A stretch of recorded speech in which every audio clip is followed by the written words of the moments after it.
Bonjour et bienvenue pour ce 15e Nano Shiur, le cours destiné aux lecteurs de la newsletter de Tilsit. Aujourd'hui, nous allons voir que dans la paracha de Vayera, on demande à Abraham, Dieu propose à Abraham, il le prévient que les villes de Sodome et Gomorrhe vont être détruites. Abraham entre dans cette discussion célèbre, à savoir, vas-tu détruire la ville s'il y a dans cette ville des gens justes? Vas-tu mêler le destin de gens, de personnes, des tzadikim avec des rechaim, de personnes qui sont de bonnes valeurs morales, qui ont des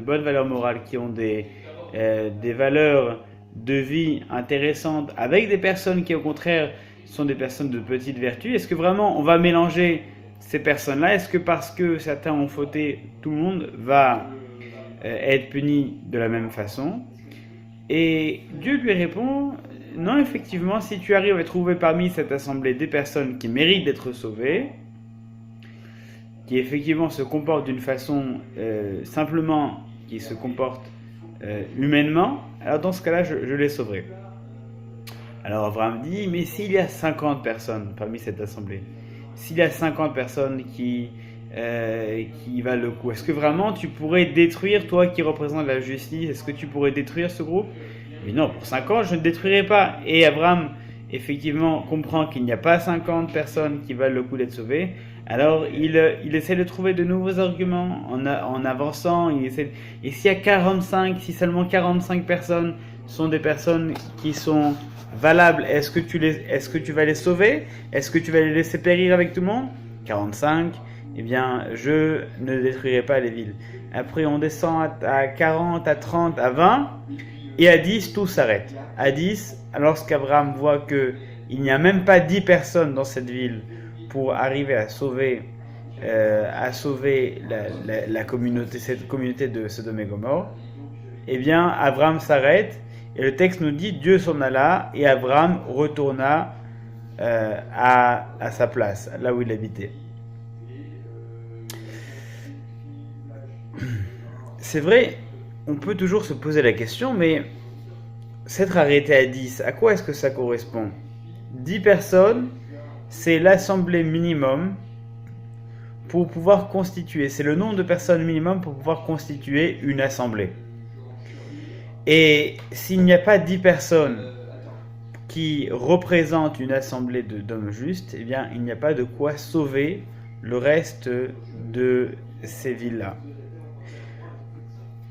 De nos jours, on fait face à ce problème des 10 personnes tous les jours. Lorsque le matin, on vient à la synagogue pour prier, eh bien, il y a des prières qu'on ne peut dire à la synagogue que si on a réuni le nombre de 10 personnes. Lorsqu'on est constitué dans une assemblée de 10 hommes, il y a des prières qu'on pourra dire, alors que s'il n'y a pas le minyan, le compte de ces 10 hommes, on ne peut pas dire ces prières. Bien, ce que nous apprend Abraham à travers cette discussion avec Dieu, à travers cette volonté de défendre ce groupe, c'est que chaque personne, dans une communauté, chaque personne compte. Non seulement elle compte, mais chaque personne peut sauver toute la communauté. Le fait de passer de 9 personnes à 10 personnes, si dans ce groupe de personnes qui habitaient dans ces villes de Sodome et Gomorrhe, Lot, sa femme, ses filles, ses gendres, s'il avait des gendres, si Lot avait des gendres qui étaient des hommes justes, des hommes pieux, s'il en avait tout court, s'il avait une famille qui atteignait le nombre de 10 personnes, s'il avait des amis avec lesquels ils auraient pu constituer donc ce minimum vital pour offrir une possibilité d'avenir à cette communauté, eh bien Dieu n'aurait pas détruit ces villes. La différence qu'il y a entre 9 personnes, la ville est détruite, 10 personnes, la ville est sauvée, c'est une personne. Une seule personne fait toute la différence. Lorsque le matin ou l'après-midi à la synagogue on réunit le minyan, une personne fait toute la différence. À 9 personnes, on peut sortir un Sefer Torah. On ne peut pas sortir un Sefer Torah à 10 personnes, on sort le Sefer Torah. Et donc, ça nous montre l'importance de chacun d'entre nous. Chaque personne revêt une importance capitale dans notre communauté. Je profite de ce 15e Nanoshio pour vous annoncer que la synagogue de Tilsit organise de nouveaux cours. 2 nouveaux cours.